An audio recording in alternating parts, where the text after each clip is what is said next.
अस्सलाम वालेकुम viewers, savings channel पर आपको खुशामदीद कहते हैं। व्यूअर्स, आज की वीडियो में हम एक बहुत अहम क्वेश्चन लेके आए हैं जो हमारे व्यूअर्स ने हमसे हमारे चैनल पे हमसे सवाल पूछा था। वो आज हम उसका जवाब देने लगे हैं। बेसिकली सवाल ये था कि जिन लोगों की इन्वेस्टमेंट लैप्स टू गवर्नमेंट कर दी जाती है, डेट अकाउंट कंसिडर कर दिया जाता है, तो उन्हें उनका मुनाफा या उनकी इन्वेस्टमेंट किस तरीके से मिलेगी, डेट अकाउंट क्या होता है, लैप्स टू गवर्नमेंट क्या होता है और उसको रिवाइवल कैसे करवाया जाता है, मतलब एक्टिवेट कैसे करवाया जाता है। तो अभी हम उसका जवाब देने वाले हैं अपने चैनल के थ्रू। तो सबसे पहले मैं गुजारिश करना चाहूंगा कि जो लोग हमारे चैनल को अभी पहली दफा हमारे चैनल पर आए हैं तो वो हमारे चैनल को सब्सक्राइब करें और साथ बेल आइकन को भी प्रेस करें ताकि हमारी हर नई आने वाली अपडेट आपको फौरन मिल सके।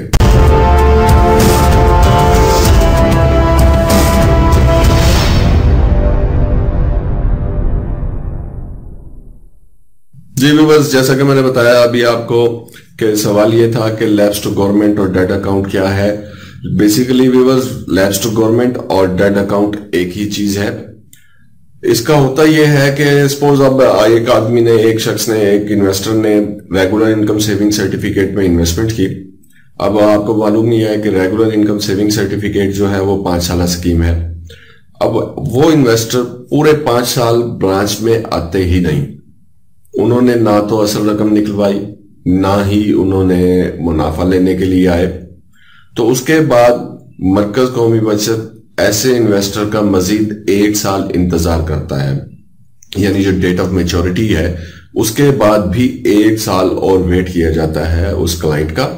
अगर वो क्लाइंट नहीं आता तो फिर जो उनकी ऐसे कस्टमर की, जो क्लाइंट की जो अमाउंट होती है वो प्रॉफिट समेत गवर्नमेंट के खजाने में ट्रांसफर कर दी जाती है और वो अकाउंट डेट का अकाउंट तस्वर किया जाता है।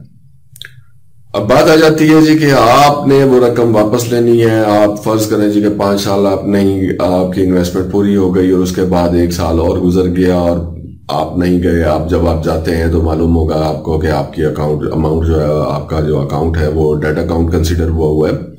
तो आपकी रकम आपको मिलेगी, मुनाफे समेत मिलेगी, लेकिन री इन्वेस्ट नहीं होती। री इन्वेस्ट वाली पॉलिसी भी खत्म हो चुकी है कौमी बचत में। तो आपने जब वो आपने उस असल रकम प्लस प्रॉफिट आपने वसूल करना है तो उसका एक छोटा सा प्रोसीजर है जिसमें 4-5 दिन लग जाते हैं प्रोसीजर में। तो वो मैं अभी आपको दिखाने लगा हूं। और एक परफॉर्मा आपने फिल करना होता है, वो ब्रांच में अवेलेबल होता है।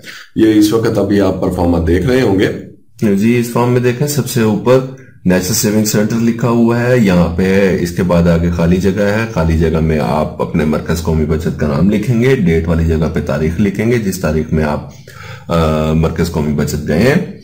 उसके बाद जो टेबल आपको नजर आ रहा है वहां पे सीरियल नंबर में 1 लिखेंगे। स्कीम में अपने स्कीम का नाम लिखेंगे, बहबूद है, रेगुलर है, पेंशनर बेनिफिट अकाउंट है या कोई भी आपकी स्कीम है, वहां पे आप स्कीम का नाम लिखेंगे।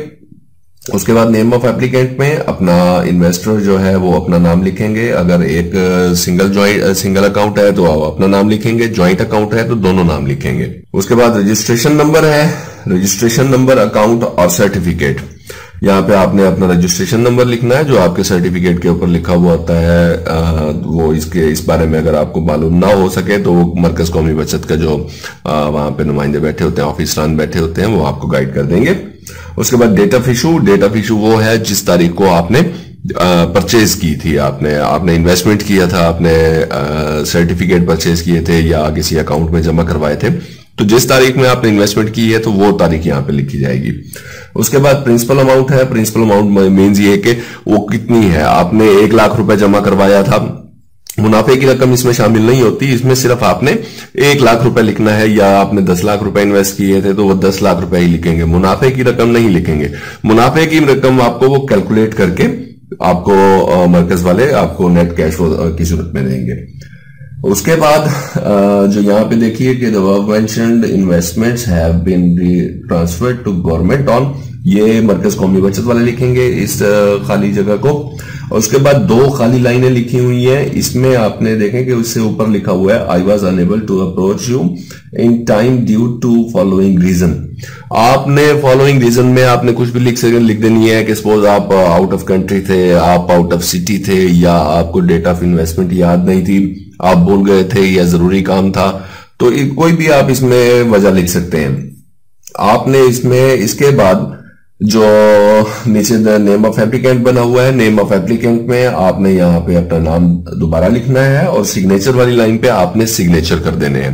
आपका प्रोसेस यहाँ पे खत्म हो जाएगा। इस फॉर्म को मुकम्मल करने के बाद और इसके साथ आपने इस पे साइन करने के बाद इसके साथ अपने एक शनाख्ती कार्ड की कॉपी दे देनी है। अगर सिंगल अकाउंट है, मतलब आप अकेले एक इन्वेस्टर है, तो वो अपने अकाउंट की अपनी शनाख्ती कार्ड की कॉपी देंगे। अगर आपने इन्वेस्टमेंट ज्वाइंट अकाउंट की सूरत में की हुई है तो दोनों अकाउंट होल्डर्स के, जो ज्वाइंट आपके साथ जो इन्वेस्टर हैं, जो भी आपके हैं, उनके शनाख्ती कार्ड की कॉपी भी साथ लगेगी। ये कॉपी देने के बाद आप ये सबमिट कर देंगे तो फिर मरकज कौमी बचत वाले इस फॉर्म पे जो बाकी जो निचला हिस्सा आपको नजर आ रहा था वो ब्लैंक था, वो ऑफिशियल यूज के लिए है, वो ब्रांच वाले मरकज कौमी बचत वाले हैं, उसको फिल करेंगे।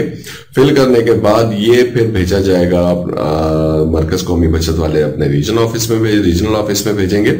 रीजनल ऑफिस में वहां से इसको अलाउ किया जाएगा। अलाउ करने के बाद आपको फिर आपने मतलब 3-4 दिन के बाद आपने टेलीफोनिकली आप कंफर्म कर सकते हैं ऑफिसर इंचार्ज से, जब अथॉरिटी मिल जाएगी तो उसके बाद आपको जब मालूम हो जाएगा कि आपको इन्वेस्टमेंट जो है वो अथॉरिटी मिल गई है, आप टेलीफोनिकली आपको कंफर्मेशन हो जाएगी, तो फिर आप मरकज कौमी बचत विजिट करें। विजिट करने के बाद अपनी जो है वो आप प्रॉफिट भी ले सकते हैं, अपनी असल रकम भी ले सकते हैं। अगर री इन्वेस्टमेंट करवाना चाहें तो री इन्वेस्टमेंट भी करवा सकते हैं। तो बस आज की वीडियो में इस मामले पे हमने ऑलमोस्ट तमाम क्वेश्चंस जो थे वो उसमें हमने पूरे कर दिए हैं, हमने डिटेल से बता दिया है। लेकिन इसके बावजूद अगर आपका कोई और सवाल रह गया हो तो आप कमेंट बॉक्स में कमेंट करना मत भूलिएगा। तो एक दफा फिर मैं अपने चैनल पर नए आने वाले व्यूवर्स से गुजारिश करूंगा कि हमारे चैनल को सब्सक्राइब करना मत भूलिएगा और साथ बेल आइकन को भी प्रेस करें ताकि हमारी हर नई आने वाली वीडियो आपको फौरन से मिलती रहे। तो अगली वीडियो आने तक इजाजत दीजिएगा। अल्लाह हाफिज।